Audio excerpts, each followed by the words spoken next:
तो that means आज के बाद जिन दो को आप मारने वाले हो वो टेररिज्म नहीं है। वो बहुत भलाई का तो काम ये कह रहे हैं कि उन्होंने तो टिका दिए 60, आप चंदा मांगते रहिए। लेकिन मेजर गौरव आर्य ने बहुत अच्छी बात कही थी अब से कुछ दिनों पहले कि देखिए इसको नहीं कहना चाहिए कि ये फतवा है या मारने की कोशिश है, ये सुपारी किलिंग है, सुपारी किलिंग बाय बेगिंग। पहले चंदा मांगा जाएगा, फिर वो ये क्राउड फंडिंग के जरिए हत्या होते हमने पहली बार के।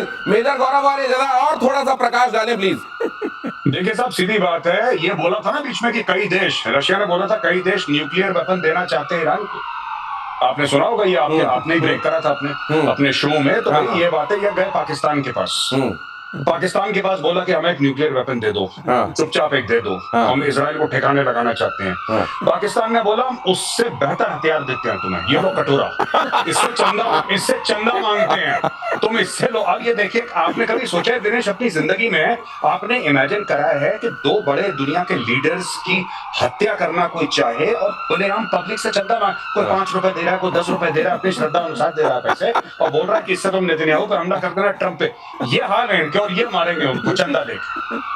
ये कमाल ही है कसम। और वो गुल्लक भी देखना पड़ेगा जहां जाके ये सब डाल रहे होंगे। ईरान ने शुरू किया मिशन मोसाद, अब जरा ये भी देख लीजिए। ईरान में बड़ा सर्च अभियान जारी है। सर्च ऑपरेशन में ताबड़तोड़ गिरफ्तारियां हो रही हैं। 50 से ज्यादा संदिग्ध मोसाद के जासूस गिरफ्तार। हमने कई बार देखा है पुलिस के संदर्भ में कहा जाता है कि अगर उसको तुरंत में पकड़ में ना आए ना वो लोग जिन्होंने किया होता है कुछ, तो ऐसे वैसों को धर लेते हैं। कहते हैं सड़क के किनारे सो रहे लोगों को भी कई बार पकड़ लिया जाता है कि चल तू अभी जेल के अंदर, तूने किया है। मैंने नहीं किया साहब, नहीं तू नहीं किया है। मुझे लगता है ये मोसाद के मोसाद को आपके घर घर में घुसा रहा मोसाद, तब आपको समझ में नहीं आया। अब आप मोसाद के खिलाफ ऑपरेशन कर रहे हैं, इस ऑपरेशन में कितनी कामयाबी मिलेगी मेजर साहब? देखिए, मुझे तो नहीं लगता कोई कामयाबी। ये लोग अहरे गरों को पकड़ के जेल में डाल, ये मैं आपको बताता हूँ, कोई मोसाद वोसाद का चक्कर नहीं है।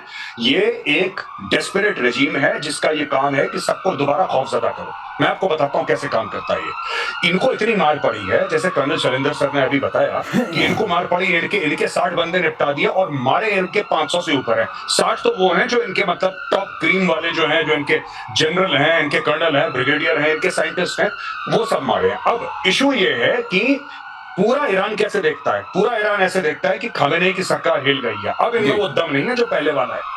अब ये वो जान नहीं रहेगा इनमें। तो अब दोबारा अपनी पब्लिक में जान दिखाने के लिए आपको पकड़ कर, किसी का चाचा पकड़ लिया, किसी का मामा, तो सबको डरा के रखो। ऐसे ये लोग सत्ता चलाते हैं। हाँ, इसमें से कुछ मोसाद के एजेंट पकड़े होंगे, मैं मना नहीं कर रहा, लेकिन ये कहना कि पूरे ईरान में इस तरीके से मेजर साहब आपकी वो बात याद आ रही है पाकिस्तान वाली की, वहां पर कुछ लोगों को पकड़ लिया, बोले कि ये तालिबान से, उसने कहा साहब ये तालिबान क्या, देखिए तालिबान बोल रहा है, ये तालिबान ही है, इसको पकड़ो और मारो। ये पाकिस्तान से बहुत सारी चीजें ईरान में एज इट इज लगता है इंप्लीमेंट की जा रही है सीख के। पहली बात मेरी आपसे दरखास्त है, ये पाकिस्तान का नाम डाल के अब शो का मूड क्यों खराब कर? क्योंकि पड़ोस में है ना ईरान के। किस बात का? बहुत सारी चीजें वहां सीख रहा है वो। ठोकेगा, आप देखना ठोकेगा। कौन ठोकेगा? तुम्हारे ईरान ही ठोकेगा इनको। किसको? पाकिस्तान को? कोई बड़ी बात नहीं। क्यों? अरे बम्बिंग तो हो चुकी है 2 बार भाई, 3 दिन की बॉम्बिंग तो हो चुकी है ना। उम्मा वाला भाई नहीं है वो, वहां से कलमा नहीं पढ़ते क्या? वो पूरा का पूरा जो इस्लामिक ब्लॉक है वो पढ़ता है, पाकिस्तान कुछ और पढ़ता है। लेकिन ज्यादा बड़ी बात आपने बोला, तो क्रेडिट मत छीनिए ईरान का। मोसाद, कितनी बड़ी बात है, आप मिस कर रहे हैं। बताइए। मोसाद का नाम ले पा रहे हो, यही बहुत बड़ी अचीवमेंट है भाई। आपके कंट्री को टोटल मार लगा रखी है मोसाद ने, और आप ये सपना देख रहे हो कि आप मोसाद को कुछ कर पाओगे, इससे बड़ी अचीवमेंट क्या है? ओहो, अच्छा, आप ये कह रहे हैं कि आप जीवित तो हैं, कम से कम आप जीवित हैं। वो लोग जीवित तो हैं जो कह रहे हैं कि मोसाद का हम कुछ बिगाड़ेंगे। वैसे बिगाड़ लेते पहले कुछ। ये सांप निकलने के बाद लकीर पीट के किसको क्या मैसेज। इजराइल ईरान युद्ध से जुड़ी बड़ी खबर देखिए जरा। बंकर में बैठे बैठे सिर्फ इन 2 अधिकारियों को निर्देश देते थे खामनेई ने पूरे ऑपरेशन के दौरान सिर्फ 2 लोगों से संपर्क रखा, बंकर से युद्ध की निगरानी के आदेश दिए और उधर इजराइल पर हमले किए। सर पहले हमने सुना था 3, अब 2 हो गए। ये 2 भी जाएंगे, एक गया। ये 2 भी जाएंगे। ये जो खुलासा किया है, ये इतना खतरनाक खुलासा है क्योंकि जब हम ये सुन रहे थे, ये दोनों भी बंकर से निकले। ऊपर जा रहे हैं ना। अच्छा, ऊपर का निकला, 2 ऊपर। सर कहीं वो मेजर गौरव आर्य, वो जो उत्तराधिकारी वाली बात है, उसमें अब 3 में से 2, अब 2 में से 1 और फाइनली 1, ऐसा तो नहीं चल रहा है? एक के बाद ऊपर नंबर है ना। एक मैं तो खुद का नंबर है। मैं तो ये कह रहा हूँ कि ऐसा ना हो कि खamenei ने जब प्रेशर में था तब 3 उत्तराधिकारी बता दिए थे, अब प्रेशर खत्म हो गया तो वो कह रहे हैं कि अब इनकी उम्मीदें बढ़ गई होंगी तीनों की कि हम कुर्सी में बैठेंगे, सबसे पहले इनको निपटाओगे कैसे, खुद तो मारोगे नहीं। ये धीरे धीरे बता देंगे पूरी दुनिया को कि ये फलाना था, ढिमका था और ये था, ये 3 थे जो उत्तराधिकारी, इनको मारो। ये वाकई ये गिनती घट क्यों रही है? पहले वहीं की मीडिया ने बताया कि बंकर में है 3 लोग साथ में, और वो 3 लोग, उन्हीं 3 लोगों को वो संदेश लिखकर भेजते हैं जिससे वो ट्वीट करते हैं। अब ये धीरे धीरे गिनती कम क्यों हो रही है? अगली खबर देखिए, हिंद महासागर, कुछ कहना चाह रहे हैं सर? आ रहा हूँ। हिंद महासागर में और बढ़ेगी नेवी की ताकत, नेवी को जल्द मिलेंगे P-8I नेपच्यून। क्या है सर बताइएगा प्लीज? नेवी का टोही विमान है P-8I नेपच्यून, 6 P-8I नेपच्यून विमानों को ऑर्डर देगी नेवी। सर इतना एग्रेसिव एक्विजिशन और मैन्युफैक्चरिंग मैंने तो नहीं देखी सर। बिल्कुल सही है, और P-8I की हमको बहुत जरूरत थी, अभी हमारे पास 3 है। ये निगरानी के लिए होता है क्या? निगरानी के लिए होता है, सर्वेलेंस एयरक्राफ्ट है, रिकॉग्निशन एयरक्राफ्ट है। अच्छा। और ये ऊपर जाके पूरी इंटेलिजेंस। तो जो अवैक्स वगैरह होते हैं उनसे डिफरेंट होता है सर? ये डिफरेंट, ये मैरीटाइम के लिए है। अच्छा, मैरीटाइम के लिए, ओके। क्योंकि मैरीटाइम के जहाज होते हैं वो थोड़े डिफरेंट होते हैं, उनको करोजन फ्री होना। और समंदर में पानी के नीचे भी देख लेता है क्या ये? समुद्र में पानी के नीचे यही पनडुब्बियों को यही देखता है। अच्छा। इसकी जो फ्रीक्वेंसी होती है जिससे टो लेता है वो वाली तो फ्रीक्वेंसी। ये समझ लीजिए P-8I, ये अलग से आंख की जरूरत क्यों पड़ती है? आसमानी आंख जो है, अवैक्स आपकी आसमानी आंख है जो आपके तमाम टेरेन में देख लेती है, लेकिन पानी में देखने के लिए, सबमरीन को देखने के लिए, पनडुब्बी को देखने के लिए P-8I की जरूरत है। बिल्कुल सही, बिल्कुल सही। और अगर आपने पनडुब्बी देख ली फिर मारना बहुत आसान है। तो पनडुब्बी की सबसे खास बात होती है कि कहाँ है पता नहीं, लेकिन चूंकि समंदर बहुत विशाल होता है, बहुत बड़ा होता है, और अगर आप ब्लू वाटर नेवी है जैसे हम हैं, हिंदुस्तान है, तो आप कहीं गुम हुए हैं तो सारी जगह P-8I अब लगा नहीं सकते।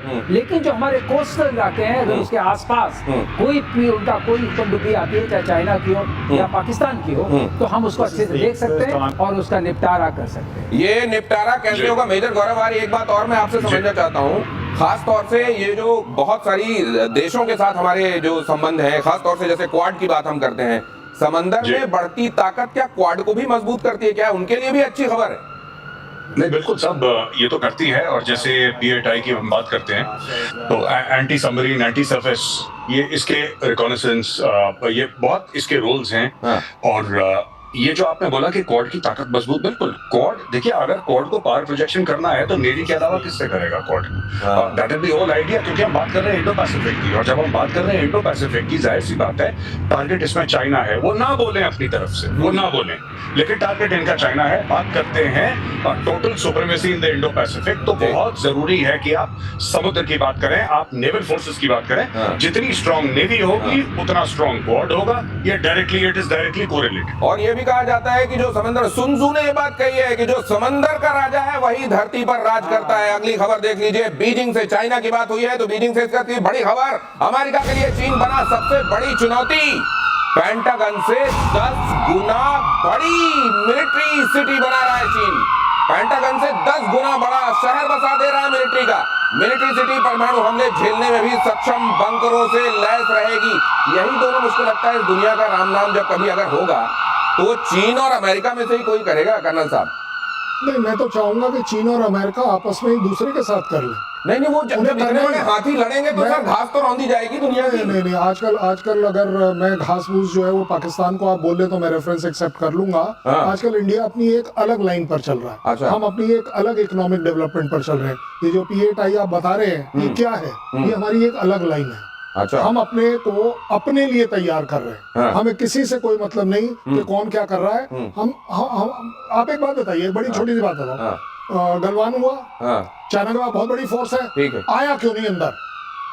भाई तेरे को रोका किसने? तू बड़ा लंबा चौड़ा है ना, तेरे पास डाटा के हिसाब से चाइना बहुत बड़ा तगड़ा है, ठीक है, आया क्यों नहीं? क्योंकि जो जज्बा है उसका कोई तोड़ नहीं होता। और ये जज्बा सिर्फ इंडियन आर्मी के पास। जज्बा सर, ये जज्बा तो खैर किसी मशीन में बनाया नहीं जा सकता, लेकिन वो पाकिस्तान अपने आप को एट्रीब्यूट करता है जज्बे वाली कौम। जज्बा एक्चुअली कहाँ है वो? लेकिन मेजर गौरव आर्य, एक बात समझाइए जरा, ये 5 गुना, 10 गुना, 15 गुना ज्यादा बनाना, ये 7वीं, 8वीं, 10वीं जनरेशन तक मैं कहता हूं बना लो आप फाइटर जेट्स।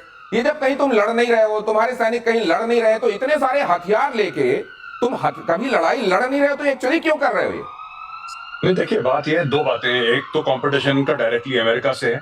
अपनी पब्लिक को इतना इन्होंने ज्ञान दे दिया है कि हम ये कर देंगे, वो कर देंगे, ये सब चीजें। और तीसरी बात, बहुत इंपॉर्टेंट चीज है दिनेश, की अभी 1-2 दिन पहले की खबर है कि इन लोगों ने क्या करा कि शी जिनपिंग अब दिखाई नहीं दे रहे। G20 में शी जिनपिंग नहीं आए थे, राइट। और अभी ब्रिक्स समिट में ऐसा सुनने में आया है कि शी जिनपिंग नहीं होंगे वहां पे। एससीओ क्योंकि इनके खुद का है तो ठीक है, शंघाई कोऑपरेशन है तो इनको तो जाना पड़ेगा वहां पे। शी जिनपिंग पब्लिक में ज्यादा अपीयर नहीं हो रहे हैं। लोग ऐसा कह रहे हैं कि वहां पे तख्ता पलट की बातें चल रही हैं चीन के अंदर, और ये बात वेस्टर्न मीडिया भी कवर कर रहा है। तो सोशल मीडिया नहीं, मेन स्ट्रीम मीडिया भी कवर कर रहा है। तो शी जिनपिंग के लिए बहुत जरूरी है। इंटेलिजेंस एनालिस्ट ने बोला है कि ये जो भी काम गलवान में करने की कोशिश करी थी चाइना ने, जो भी ये एक्सटर्नलाइजेशन ऑफ थ्रेट, जिसका मैं अक्सर बातचीत करता हूँ, एक्सटर्नलाइजेशन ऑफ थ्रेट, कि भाई चाइना, हमने अमेरिका से बड़ी बिल्डिंग बना ली, अच्छा बिल्डिंग बना के आप क्या करेंगे, आपने क्या कर दिया? वो तो किसी ठेकेदार को ही बोला है ना आपने कि तू बना दे भाई इतनी बड़ी बिल्डिंग, पैसा ले ले। तो इसमें कौन सी बड़ी बात करती है? आपने इतनी बिल्डिंग बना दी, चलो आपने बहुत 7 स्टार बिल्डिंग बना दी टेक्नोलॉजिकली एडवांस, ये सारा का सारा